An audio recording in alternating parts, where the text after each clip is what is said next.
Welcome to the Country Telegraph. Nice to have your company. It's a Thursday. Footy tonight. Go Bulldogs. There you are. And I can hear the chuckling in the background already. Getting my facts right, you see. Now, Victoria's multi-million-dollar Aboriginal cultural heritage laws, looking at some of the news making headlines around Australia in the regional, rural and outback areas, they're causing major cost blowouts and delays in building roads, tracks, pipelines, housing, environmental works, and even a CFA station.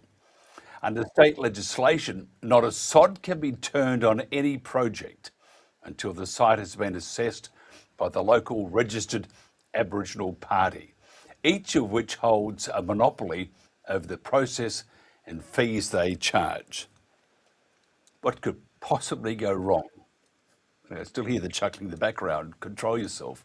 The Victorian Government has announced an extra $100 million to replace the CFA's ageing tanker and pumper fleets, but failed to mention, maybe it would be paid over the next 10 years.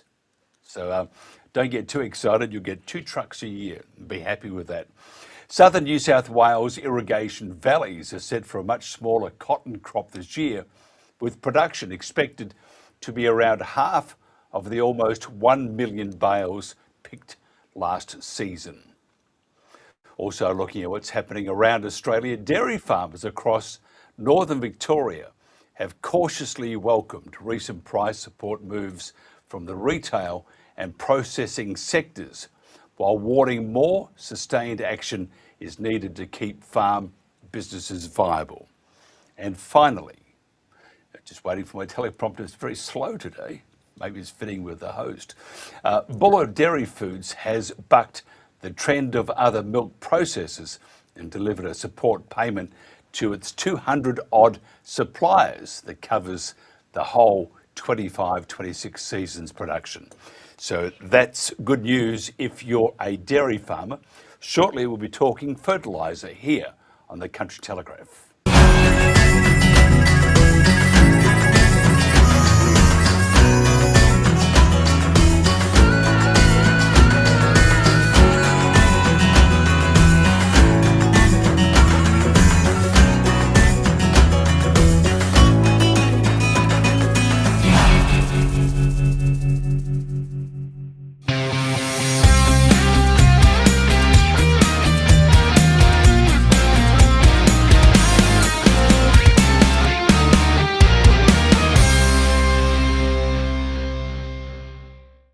As the Middle East crisis has shown, Australian agriculture is highly dependent on synthetic fertilisers.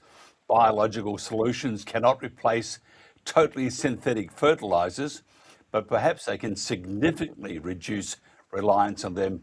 And we'd like to find out more. Angus Irwin is a founder and managing director of Neutrog. Now that develops and delivers premium biologically activated products for farmers, horticulturists, viticulturalists and professional gardeners.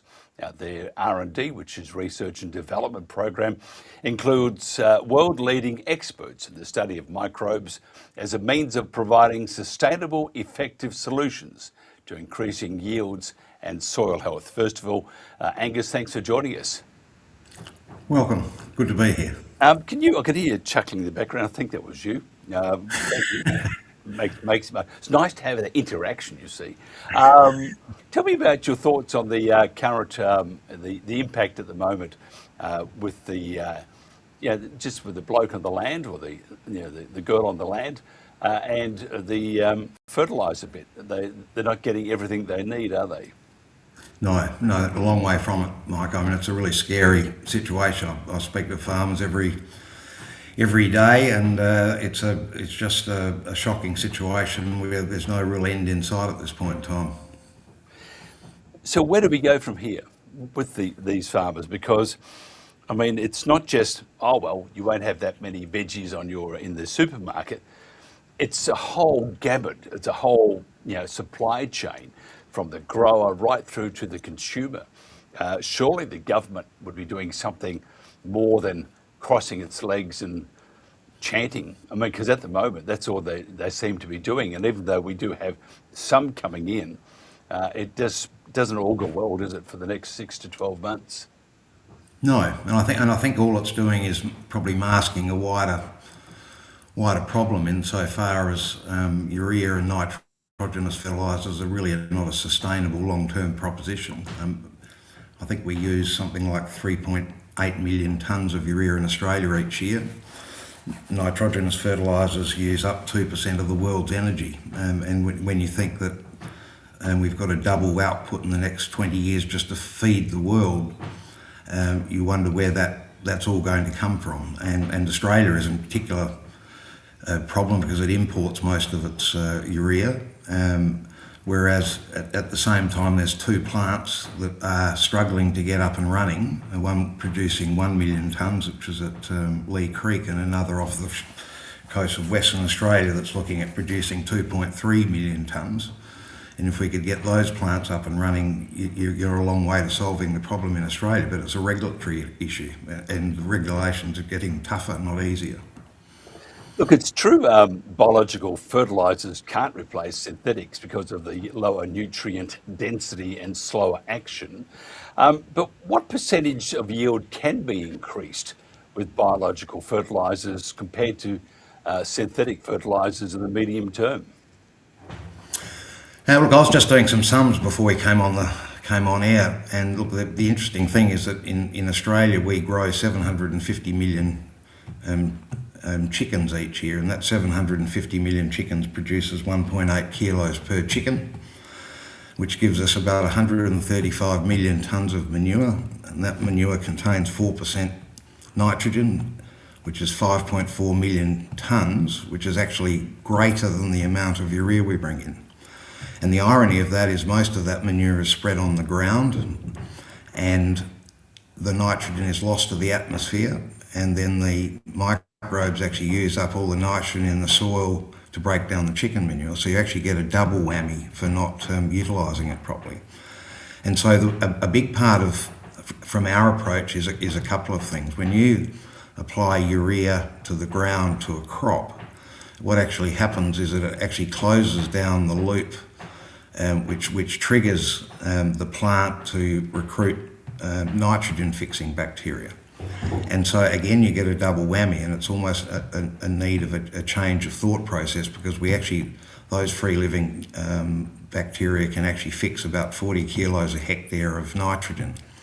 So when you are using 40 kilos of nitrogen is about equivalent of 80 kilos of urea per hectare.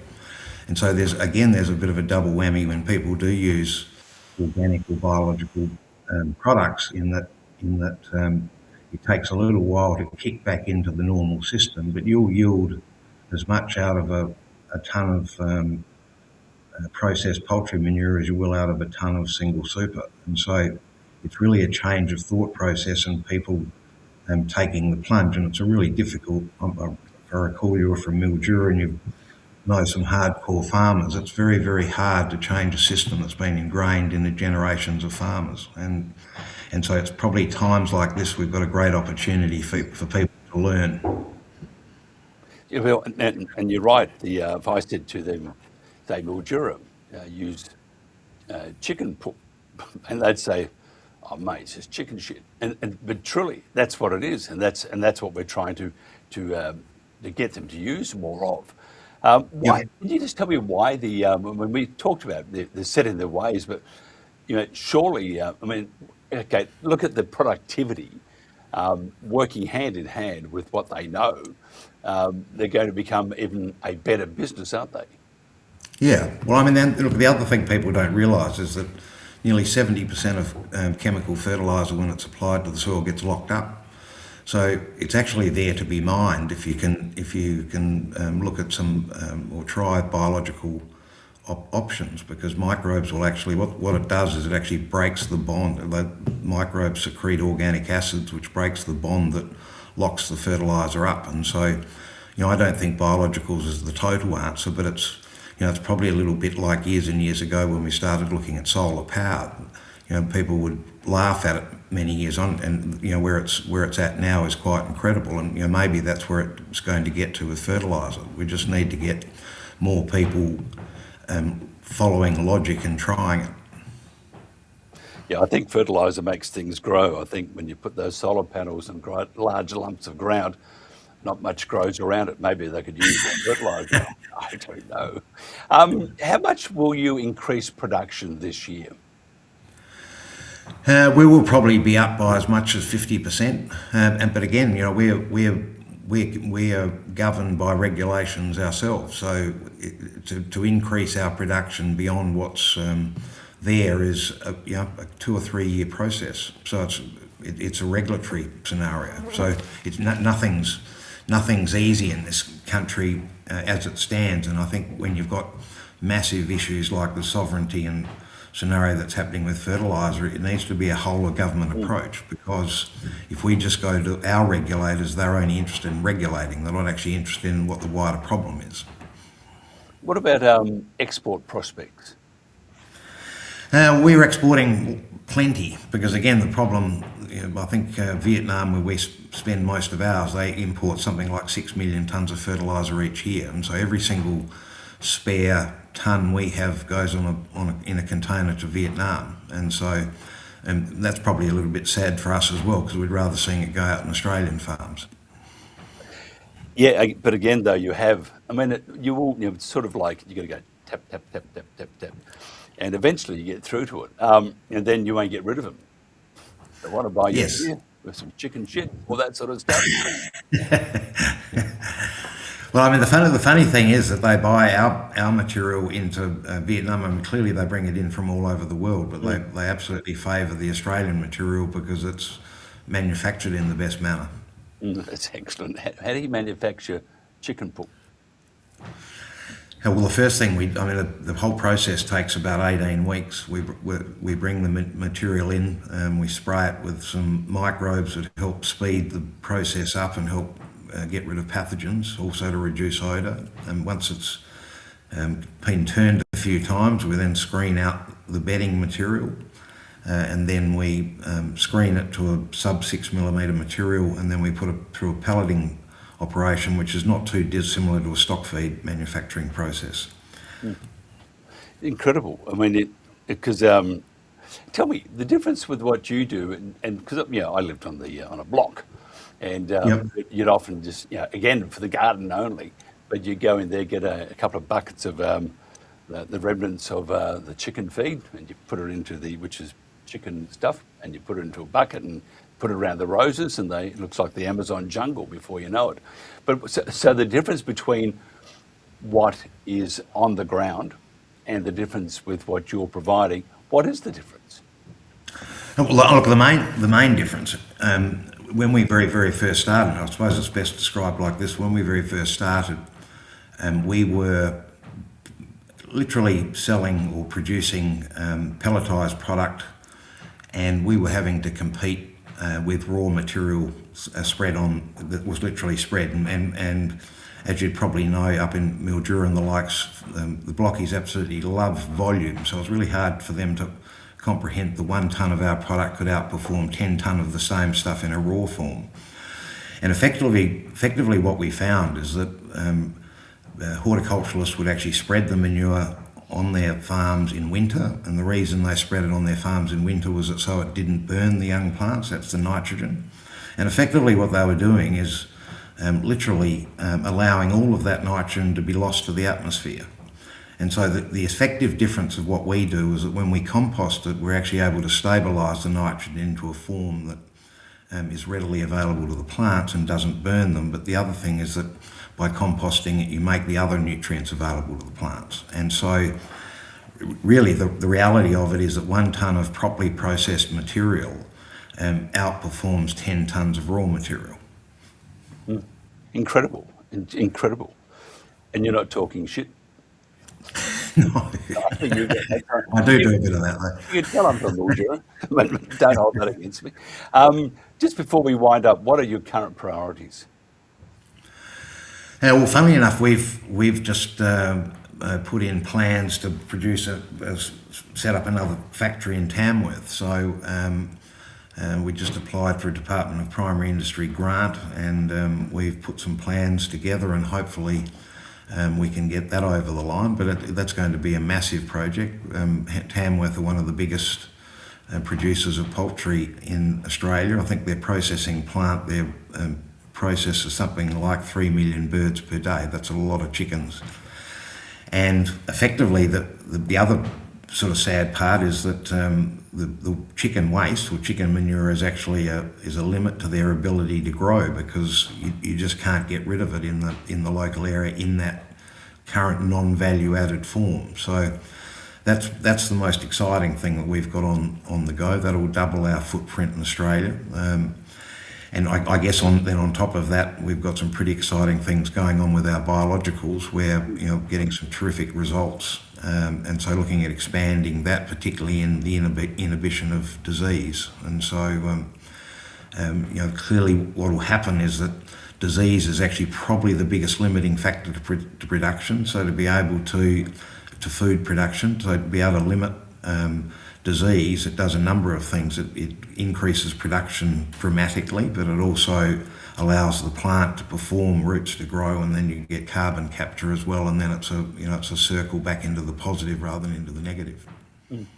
I find it fascinating, I've got to tell you. I mean, and I think within diversity, out comes these great solutions, or a renewed focus on old technology or old ideas. And your business, I mean, not only is it going to be, and government should be looking at this very strongly, because it would solve a number of problems. It would give us our almost food security, that unless they can grow it, the next thing is to get it from A to B. But it's such a great business, and it's just a pity you're in Adelaide following the Adelaide Crows. I think you're in a Crow supporter, aren't you? Of course I am, sadly. Yeah. Anyway, can't help bad luck, but the rest of you are pretty good. Could be worse. It could be the other one. Now, I'm a St Kilda supporter. You know that we had a mixed week, I suppose. We won one and lost the next one. We shouldn't have lost that one. Umpire was against us. Angus Irwin, if somebody wants to find out more about you and your business, how do they do that? Look at www.neutrog.com.au. Absolutely brilliant. I think it's fantastic. Thank you for your time. We'll do more of these, because I think there's actually is so much to explore and discuss. And if you'll be part of it, we'd love to have you back. Thank you again. Yeah, love to. One of the things that might be worth getting on is our head of R&D, Dr. Yui Strower, who can go into more of the science, and he's terrific in explaining things in a better manner than I can, probably, in the science background. But you're better looking. You told me that. Angus Irwin, thank you very much for your time. Talk to you later. This is the Country Telegraph.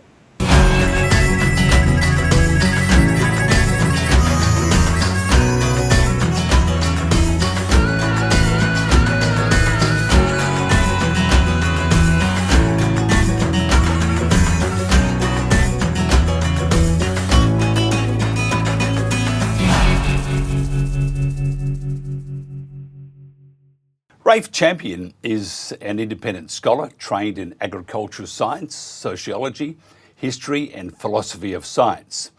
Now, he's maintained long-term studies in philosophy, economics and cultural issues, and has numerous academic publications and self-published books. Rafe has written a recent piece for The Spectator called The Legless Green Energy Transition, where he talks about droughts. Well, wind droughts, which is brand new to me, by the way, amongst other things in this climate policy, chaos, shambles, whatever you want to do, or should we say a suicide note. First of all, Rafe, thanks for joining us. Great to be here. Wind drought, I thought I heard it all, but tell me, and I was reading about it, and it actually makes a lot of sense, but no one talks about it, do they? Well, there are three stories to be told about wind droughts. One is to explain why they absolutely prevent any transition to wind and solar. Oh, fuck. And the second is why the meteorologists didn't warn us. And the third is why the authorities didn't check before they spent billions on the impossible transition. So there's three stories there, but I guess today we're focusing on why wind power won't work. Yeah, I'm just intrigued with this because if you have a drought, you have less water. If you have a flood, you have too much water. If you have no wind, it probably makes the turbines fairly ineffective unless we blow very hard on it. Do we have many wind droughts? Every year or couple of years, there'll be a period of 1 or 2 or maybe even occasionally 3 days and nights with not enough wind to generate a significant amount of power. And when you're talking about windless nights, you've got no solar, you've got no wind as well. None. No renewable energy on windless nights. End of story. So Chris Bowen pushing the wind turbines. If you look at the Great Dividing Range in Queensland, it's just desecration of the worst possible kind and plonking up all these windmills, as Donald Trump would call them. If there's no wind and we have no other backup, except for the ever-ready batteries at home in the torch, we're fairly well, people would say we're probably stuffed. Would that be about right? Precisely correct. And that means we'll have to keep burning coal for decades until we've got nuclear. I'm sorry, I just saw and heard Chris Bowen collapse on the ground when you mentioned that word, four-letter word, by the way, coal. Coal. But, and you're very, very intelligent. Can you just tell me why governments are so stupid? Well, I don't know. I mean, basically they're under pressure from three different sources. There's the climate cult, where all the Greens are putting pressure on the politicians. There are the wind and solar industry that are bribing the politicians and funding the climate cult. And then you get the politicians who can make their way with votes from the cultists and financial assistance from the lobbies, if not while they're on the job, presumably when they retire and get lucrative board positions. Yeah, it's incredible, isn't it? Can we predict wind droughts? No. Oh, no, well, we know they'll come when there's a high pressure system. When there's a high pressure system, the winds will be low, and from time to time, the high pressure systems linger for up to 3 days over the whole of southeastern Australia. And that's when you get the most serious and widespread wind droughts. I have to tell you, it's just incredible. Again, if someone could tell me why politicians are so stupid, I'd be much appreciated. You could just send us a note online, anybody. They're also obsessed, aren't they? Politicians are obsessed, and we have politicians being obsessed with batteries. In your humble opinion, sir, would you say they're a scam? They are. The capacity of batteries is a factor of 100. They're 100 times too small to be useful. The only thing they're good for is stabilising into the fluctuations in the wind and solar, the gusts of wind and clouds, which wouldn't be necessary if we didn't have wind and solar corrupting the system. The other use they have is to make money for people who charge them in the middle of the day when they get paid to charge, and then they discharge at the peak price in dinner time, and they get paid at the top rate, having been already paid to charge. But that is a game that's not going to last too much longer, because the more batteries come in, the less profits they'll get out of that. But it does nothing to sustain the grid through the night.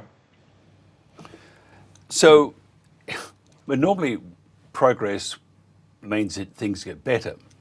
That's what progress does. I mean, you get better and better, and hopefully can enjoy life a little more, because that's what the the brief abbreviation of progress is. But by progressing down the path, inverted commas, progressing with wind turbines and other renewable projects, what we're doing is we're placing our entire nation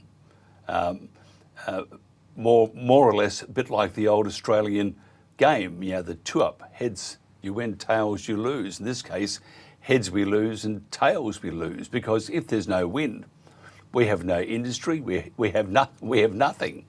What do they say? I started with nothing and I'll end up with nothing when I pass away, but many people are going to be alive. So what do we do? How do we fix it? Because the batteries aren't cheap, they're farcical. I mean, it's again quite, it's almost a fictitious argument from governments. What do we do? How do we fix it? In your own opinion. There's a fairly simple way to fix it. It means teaching everybody to become aware of wind droughts by simply looking at the appropriate site or widget on your phone or your computer. Look, check how much wind and solar are there at sunrise or breakfast time and sunset or dinner time. And you can go to different sites. There's the Android site and the NemWatch widget, and you look at a glance and see how much wind and solar are there. And if enough people just do that daily for a few weeks, they'll realise it's just not going to work. And then they can start putting real pressure on their local member and any candidates that come up for election, and they can say, what are you going to do about this? It's got to be a matter of widespread, overwhelming public opinion and public awareness of wind droughts. And we've been sending mail to a list of 100 journalists for 6 years, and none of those journalists have told the story. You tell me why the journalists aren't telling the story. Well, because they're not journalists, and also if you go right back to probably to the start of time, you don't bite the hand that feeds you. And government does provide, because of the advertising dollar is been stretched from all angles. You don't want to upset the one that's paying half your bills for you. So they're not going to do it. And also, I have to say, and I think you would agree, our education system has failed miserably, because we still believe that wind turbines and solar farms and witches and goblins are going to make our life better, and they're not going to do that. Don't get me started on education. But I'll tell you, I think One Nation will tip the scales, because One Nation is the group that is going to be fearless and indomitable, telling people about what they need to know. And among the things they need to know is wind droughts. So a lot depends on them and any other good-hearted people and good journalists to get the word out, get people aware of wind droughts. Incredible. Your article in The Spectator, The Legless Green Energy Transmission, first of all, a great title. Can you just expand on that for us?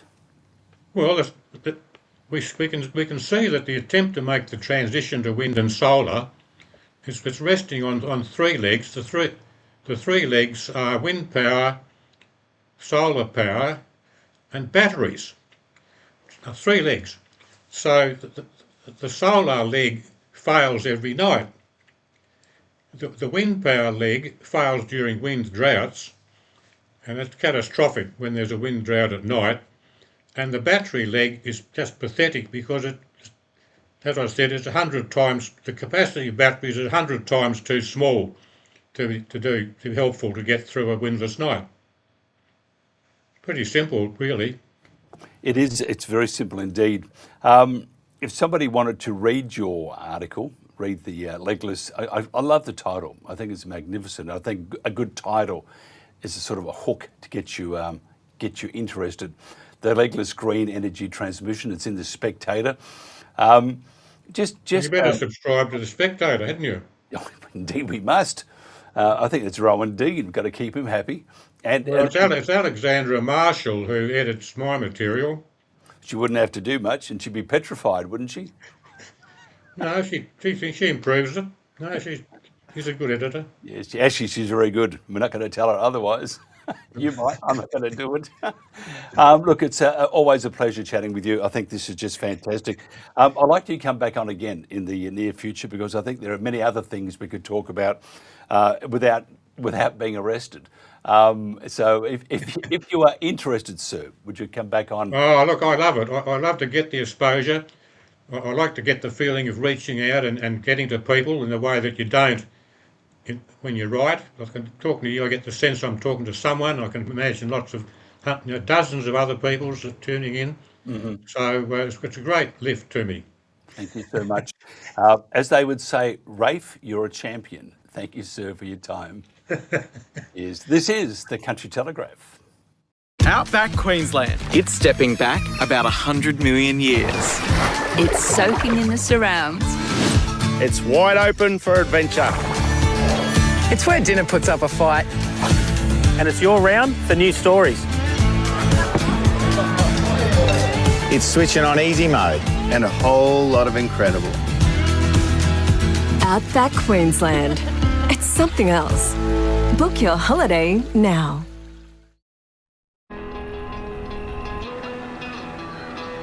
Australian made means made right here in Australia. But it's more than just where it's made. It means made by Australians, backing local businesses and jobs. Made for the way we live, right here.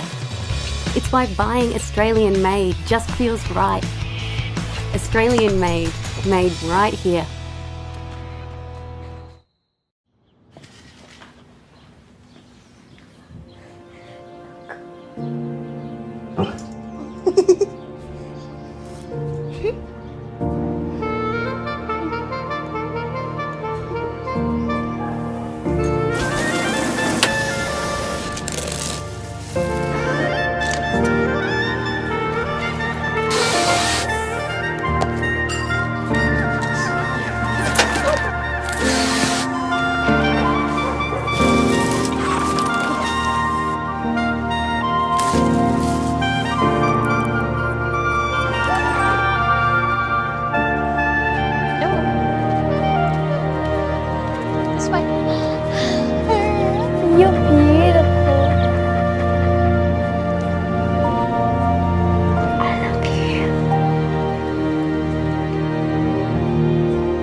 Victorian firefighters have welcomed a huge funding boost in next month's state budget. Aspen Blomfield is live. Aspen, the state government won't say how they will fund it though. That's right, Kieran. It's unclear whether this will come from that controversial emergency services levy. Let's take a quick look at the breakdown of this funding boost for the CFA. $100 million will be spent to upgrade the state's ageing fleet. $26 million is being set aside for CFA station builds, land acquisition and upgrades. Finally, $22 million will provide better training and new protective gear for volunteers. And I just want to show you one of those fire stations which will be upgraded. It is Charlton Fire Brigade. They received a new tanker several years ago, but it is currently too big for the heritage listed station. They will be one of the fire brigades who will receive funding, and local firefighters have already told us that they are very excited about this development, but it is long overdue. Forest Fire Management Victoria will also receive more than $200 million in funding. That'll go to the acquisition of more than a dozen new assets, including aerial firefighters. Now, as we mentioned, it's unclear whether this funding will come from that controversial emergency services levy. That was introduced last year, and it's expected to raise around $3 billion in 2 years' time. But we've seen over the past few years intense backlash from farmers and those in regional Victoria over that levy. Lots of protests here at State Parliament. Some of these farmers will see fee increases of up to 100%. And last year, the state government announced that they won't raise that levy until July 2027. This comes off the back of an announcement yesterday, Kieran, a major funding boost for the state's police force. Both the firefighting and policing agencies have faced scrutiny over funding shortfalls and workplace shortages over the past few years. The Victorian Government has spent $100 million on trucks and pumpers. We're going to find out what a pumper is too, by the way. And, in this next budget and the budget after. So they're going to spread that $100 million right across for 10 years. So what they're saying is they're going to give $10 million per year, and you could buy a couple of trucks and a pumper or two, and Bob's your uncle. And we'll find out more about Bob shortly from John Houston. Knows all about Bob. The Victorian Government has announced an extra $100 million to replace the CFA's ageing tanker and pumper fleets, but failed to mention that the 2026-2027 budget allocation was to be distributed over 10 years. Clever accounting there. Emergency Services Minister Vicky Ward announced the extra $10 million a year last week. Now, John Houston is CFA Volunteers President, and he joins us to explain and extrapolate if he doesn't fall over fainting all the time talking about such crap. John, tell me if I'm wrong. Is there an election on the horizon? Oh, well, obviously they've come out with the frankincense and myrrh and trying to woo us all over. It's incredible. Over 10 years. Oh, unbelievable. I think I'll run down to the local Ford shop and I might buy a few cars and tell them, look, I'll pay it off over 10 years. So that should work, shouldn't it? But first of all, I need you to apologise because they do know what they're doing. That's why they bought a really big truck that didn't fit into the fire station. Yeah, and look, unfortunately, over 10 years, the Charlton may not see their station for another 6, 7 or 8 years. So, I mean, that's the disappointing part about all this, that they don't click their fingers and the money's spent and the resources are there. It's still going to take time, unfortunately. Incredible, isn't it? Now, I have to ask you, because I'm intrigued. And by the way, it's a family show. What's a pumper? Yeah, well, the pumper it pumps a lot more water a lot quicker, and it's just a better appliance, more so used for transfer of water and out of hydrants and stuff like that. So, how important are they in fires? They're generally used more so in around cities and stuff like that, where you've got bulk water supply. So we can use them to transfer water quicker. The tankers will keep the water up to the pumper and then they can transfer it a lot quicker. So that's generally how we use it out in the rural areas where we can. I think you mentioned at one stage, one of our conversations, which we weren't taken off the air or sued by anyone. I think you mentioned that that your trucks, some of them, in the 90s. Yes. So I think we've actually got one at there's 5 trucks. I'm just looking at the chart here now. 5 trucks that are 1989. So, yeah. So we've got actually, while we've got the chart in front of me, there's 48 trucks that are not, this is primary tankers, not brigade-owned tankers. They're generally replaced at the 20-year mark, so that's the ones that brigades have to raise a lot of the funds themselves. But of 1991 tankers that are still operational, there's 48 in the fleet, and in 2024, 34 came into the fleet. So there's actually more tankers that are of primary brigade or primary tankers. There's 14 more tankers that are 1991 as opposed to last year's model. So incredible. I mean, it's I suppose part of your advertising or marketing or recruitment campaign could be join the CFA and drive something really old. Yeah, well, we've got heritage plates on most of our tankers, so we get cheap rego. Oh, dear. I mean, surely the government would be embarrassed, but and as he's just dropped out there, so what I'll do is I'll push that button and I'll keep talking until he comes back, because think about it. The heritage plates are on these fire tankers. It's incredible, John. We're going to bring you back again. You disappeared. I wasn't sure what was happening. Oh, sorry. I'm on the phone and people were trying to ring me, so sorry about that. Tell them to go away. Yeah, I did. Quickly. Oh, but your trucks, though, and being serious, if you were after people to join the CFA, and you, just think of the insurance. Am I safe? Well, I don't know about that. Because you're not. Because they. Look, it's just mayhem, and this is why our volunteer retention and recruitment is just really suffers. Like not only are we asking people to go out and fight fires in horrendous conditions, and if you, according to climate change, these fires are getting worse and worse every year. So we're asking people to put their lives even more on the risk, and we're doing so in unsafe tankers that haven't got the latest mod cons that everyone expects in safety industry like we are now. What about other equipment? Because put it this way: if I was a firey with you guys, and I was on a truck that was commissioned in 1989, let me tell you, I would not be wearing those big boots. I'd have sneakers on that could run really quickly. Yeah, look, it's just ludicrous. Why should we have to put up? Why should we have people on the back of the trucks when if there's a burnover situation or a dangerous situation that they've actually got to stop the truck, they've got to get off, walk around and hop in the cab. And if there's already three people in the cab, they've got to brave the conditions on the back themselves. So, it's just not on. Will this affect your numbers? Because it's obvious the government doesn't really care a whole lot about it. Given the big $100 million over 10 years. I mean, perhaps what you could do is ask Jacinta to pop down to the CFMEU and ask if she could have a little bit back. Out of 30 billion, maybe a little. Just help us out with a few trucks so we don't burn to death.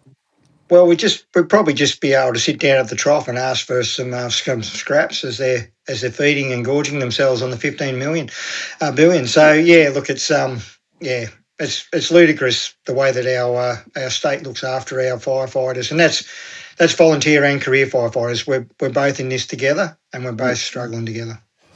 What's the Victorian fleet like compared to other states?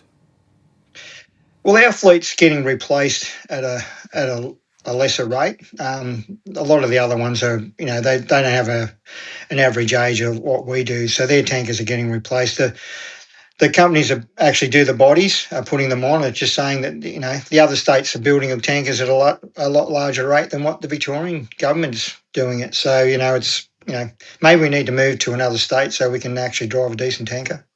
Queensland, by the way, would like to see you here, bro. Could we got pineapples, bananas, beaches, Botox, and everything. Maybe we could throw a few bananas at the fire when they come down here. So throw a banana on the barbie. I like that one.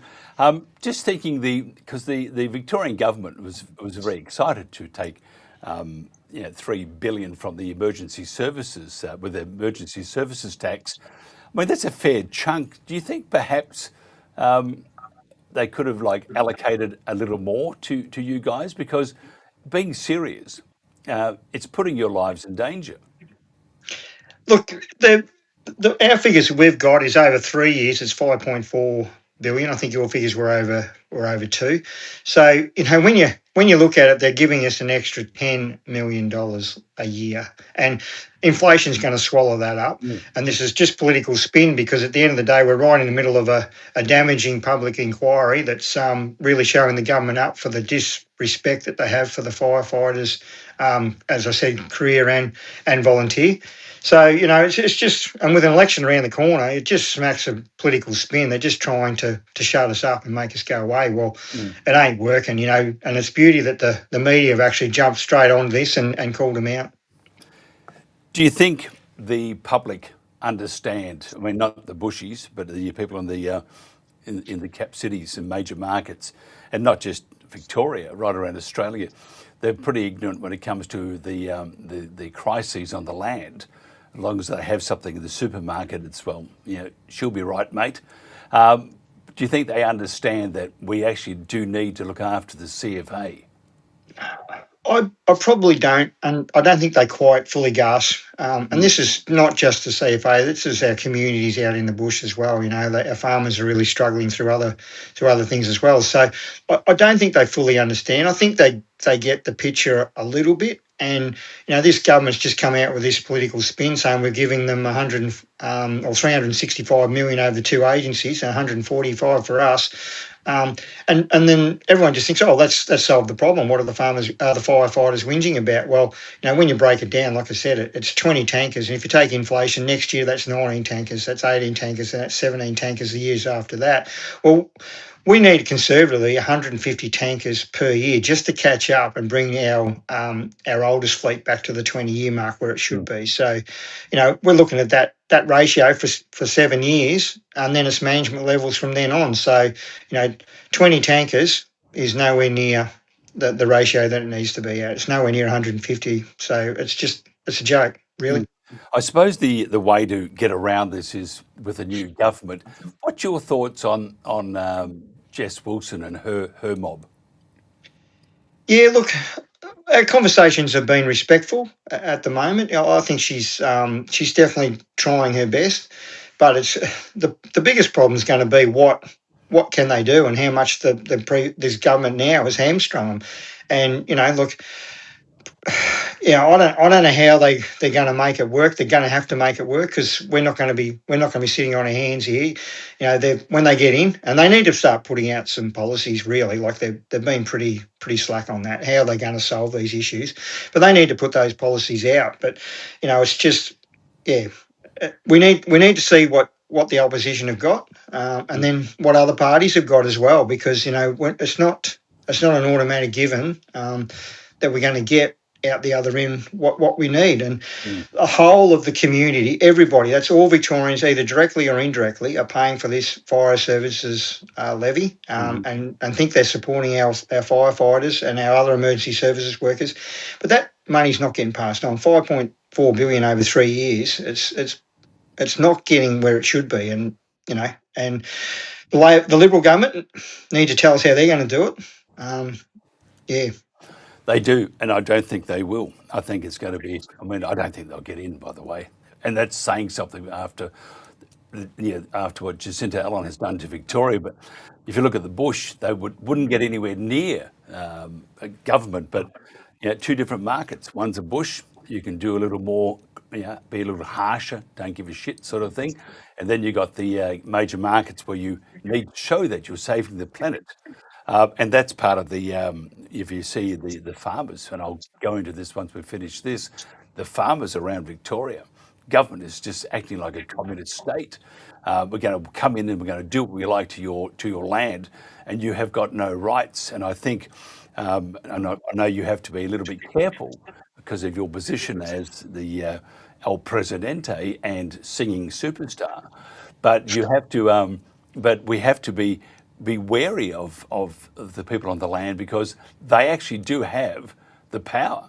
No food, no resources, and you find the major markets will stop. So I think government needs to take a little more care with the farmers. And I'll play a clip shortly. You might want to hang around and watch it because what they were doing, this is, I think, James Burke, and it's incredible, the audacity of government. And I think the same thing with the CFA. You guys you're looking after the bush. You're looking after people, their homes, their livelihoods, their lives, all that sort of stuff, putting yours at risk. Surely to goodness the government can pull its finger out and look after you and give you something that's not a heritage listed truck. Oh, look, I can't understand why they're treating people in the rural community. And look, most of our volunteers are, well, not most, probably 50% of them are either off the land or were on the land. So, when most of your volunteer force is farmer orientated or in the farming community and directly rely on farming, it's just sad to see that the way the government is actually treating everybody. And I think they've lost their way. And part of what we need to do is, as a group, and what we're trying to do is educate the people in the city that what's happening is not right. And they're paying for it and they're not getting services to live it. And that's the service that's in the rural areas, but it's also a service that's in the metropolitan areas as well. FRV are not getting what they should be getting, and those people are going to find out when a fire is in their backyard. That's when they're going to realise, and it's too late then. So they need to step up now, and our job is to educate them but we need the people to stand with us as well. It's very serious. Maybe you should show them some video. I'm sure you have. When I was with the Army Reserve, I was supposed to go into the Duntroon. I decided not to. But the Army Reserve, and they're teaching us, of what bombs can do. And some of the graphics were terrible. You would have seen similar images, if not in your own lifetime, but at least video. And fires, you do not want to get burnt. You do not want it anywhere near you. And what you need is a good firefighting force. And at the moment, you got one leg free and the rest of you is tied down because of a very ineffective, corrupt government. And I feel sorry for you. And I think you're doing a great job. Maybe the solution is for you to start promoting and getting off your backside, singing some more songs, and raising money that way. I mean, another what's his name? Iglesias. We're going to have John Iglesias. I've got a couple more out. So there's one just about came out in the Angels mould. Oh, so I think you'll probably guess where that one's coming, or where that one leads to. So yeah. I would say what you need to do though is give me permission to play it, because if I don't get permission, they write to me and say, you've played a song that's copywritten, and I can't do much about it. So give me permission and we'll play it. And you can play as many as you like, Mike. Well, and what you should do though, truly, is a way of raising money. Use that, because they are very good songs.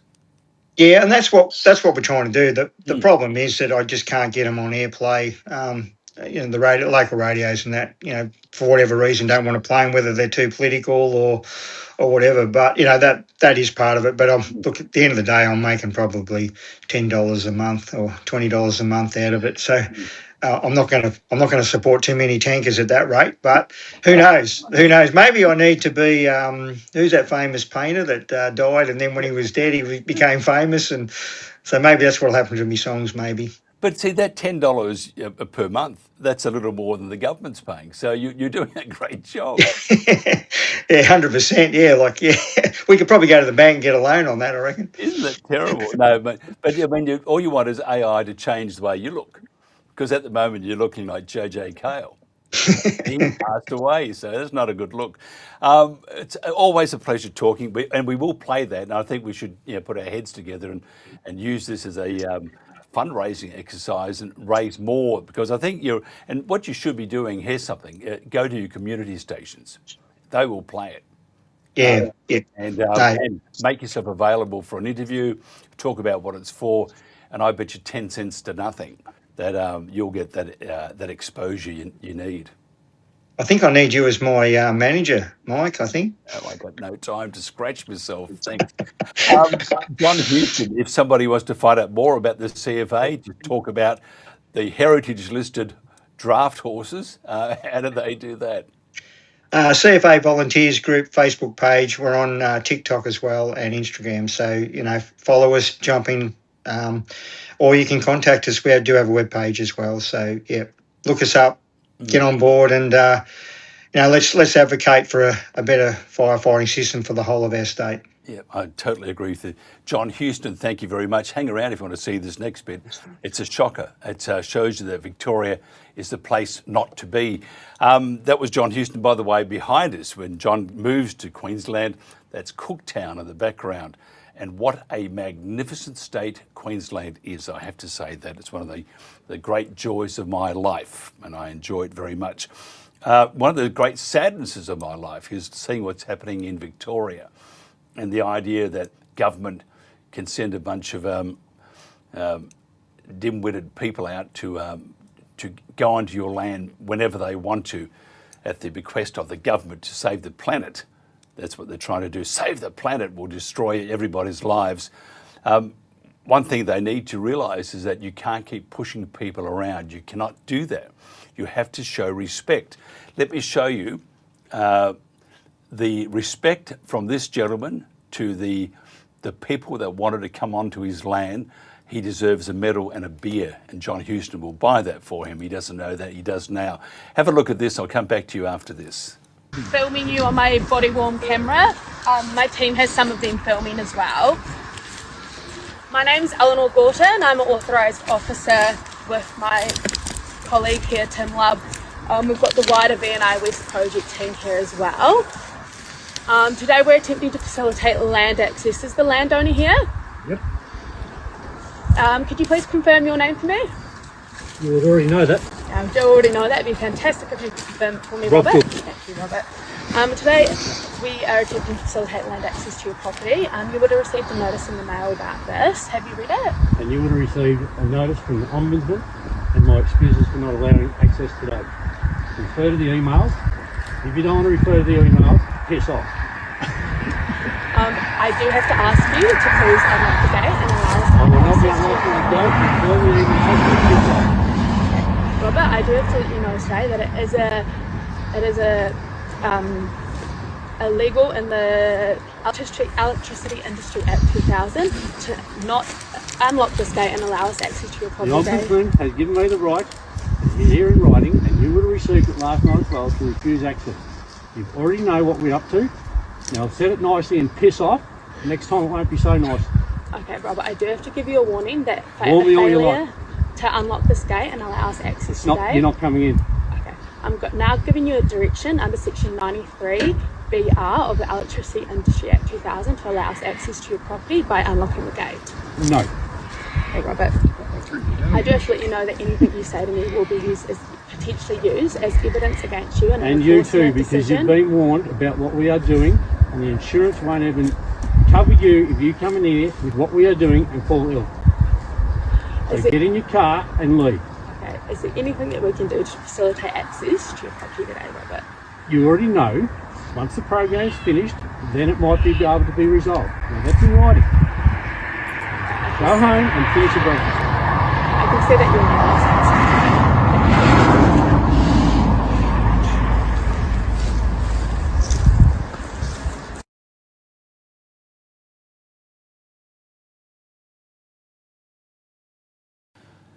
So there you are. Very upsetting, isn't it? Very upsetting. It wasn't James Burke, it was Robert somebody. And good on you, Robert. You deserve a beer and you deserve also a bit of a hug. Those Neanderthal gorillas. What, Neanderthal gorilla? Is there such a thing as a Neanderthal gorilla? Somebody described people like that as those that remove the skin off their knuckles. So that's maybe what they are. They're knuckle scrapers, that's right. How dare they? This is this guy's farm. Truly, what about our rights and our freedom? And I'm sort of going off tangent here, but the Victorian government stuffed the state. It stuffed it incredibly. We have firefighters who are risking their lives on heritage vehicles, 30, 40 years old. Probably need a horse instead. At least, it's not going to break down. It's just a disgrace. Jacinta Allen, I have to say, you are dreadful. You need to treat people with respect. And as for the opposition, Jess Wilson, I think renewables are great. Treat people with respect. That's all you have to do. And guess what? You'll be amazed at how they react to you. But if you walk in and say, we're going to do what we like, otherwise anything you say might be taken down in evidence and used against you, you pack of whackers. So I'll be careful what I say, but I'm very angry about that. I think we need to look after the people on the land. It's a bloody hard life. At the moment, it's tougher than normal because of the fuel crisis. We need to show some compassion. We need to look after those that look after the rest of the country. Speaking of the rest of the country, let's find out what the weather holds for us while I take some Valium, probably a cup of tea to calm down and practice my yoga. G'day from the Bureau with your national weather forecast around the country for Friday, the 24th of April. And that dominant high pressure system has continued to bring in warm, dry and sunny weather to much of central and southeastern Australia, while onshore flow is kind of bringing showers to much of the New South Wales and almost all of the Queensland coast. But most of those showers in Queensland will be fairly coastal, although in New South Wales you can see they'll spread a little bit further inland, and that's similar for southeast Queensland as well. Dry, warm and sunny for Tasmania, Victoria, inland New South Wales, inland Queensland, South Australia, Northern Territory and much of Western Australia as well, as the next high pressure system starts moving into WA. So generally a pretty dry day for much of the country, just apart from those showers on the east coast.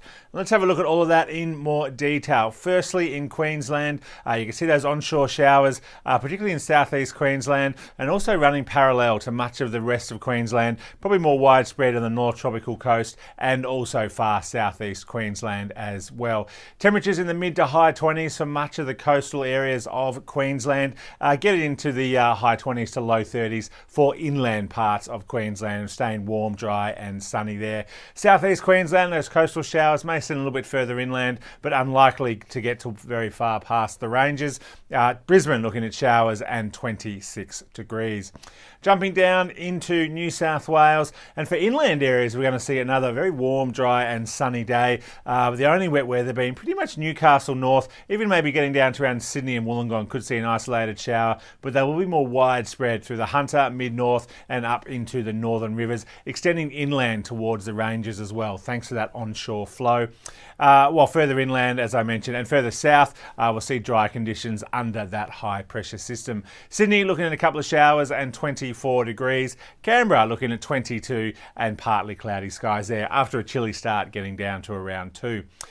Victoria looking at another dry and sunny day for much of the state. That's continuing the trend that we've seen over the last few days. Once again, temperatures in the mid to high 20s, almost statewide. A little bit cooler though up in northeastern parts of the state and right near the coast, but otherwise another warm, dry and sunny one for much of the state. 25 degrees and partly cloudy conditions in Melbourne. Down into Tasmania, a similar story there thanks to the high pressure system and warming up as well, getting to the mid to almost high 20s for some parts of southeastern Tasmania and even across eastern areas as well, looking quite warm. A little bit cooler though across the north coast thanks to those onshore winds due to those northerly winds, but also mild as well for our west coast as well with partly cloudy conditions. Hobart looking at a warm 26 degrees and partly cloudy. Moving up into South Australia, continuing that trend of warm, dry and sunny weather thanks to that slow-moving high-pressure system. Temperatures in the high 20s to near 30 degrees for much of the state with widespread sunshine for many as well. Adelaide looking at a dry and partly cloudy day and 27 degrees. Moving over into WA, and while we might have a few showers with this trough system in far eastern parts of the state, and also a couple of showers down there in the far southwest coast, otherwise we're going to see another fairly dry, warm and partly cloudy day for many. Just a couple of isolated showers or storms there with a weak trough there through the goldfields, but generally most are going to have a warm and sunny day. Low to mid 30s up in northern parts of the state, low 20s for much of southwestern parts of WA. Perth looking at partly cloudy conditions and 21 degrees. And then up into our tropical north, or dry season just starting to kick in for many areas. So you can see it's pretty dry here from Cape York across the Gulf, across the top end and even into the Kimberley as well. Although those easterly winds may bring a few showers here along eastern parts of the top end. But southern and central parts of the NT and also much of the Kimberley and Cape York looking at a dry, warm and sunny one. Darwin looking at 34 degrees and partly cloudy skies. And with not much weather going on around the country, but with the Anzac Day coming up on Saturday, you can get the latest forecast and warnings for your area, and for interested for the dawn services by our website and app. And I'll be here again tomorrow for your weekend forecast.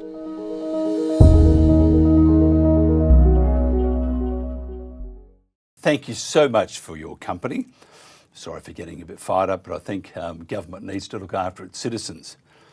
And the garbage that the CFA get, and they're doing a magnificent job with vehicles that shouldn't be on the road. Simple as that.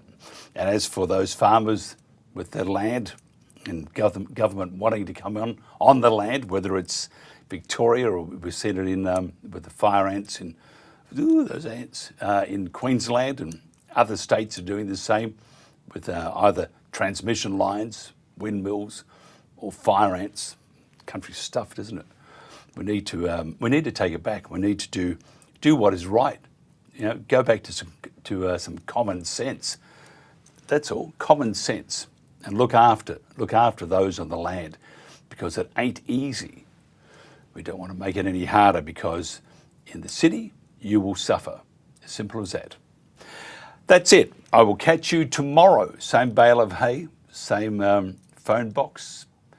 Be kind to yourself, be kind to your neighbours. Thank you very much for being part of our show and enjoyed your company very much. This is the Country Telegraph.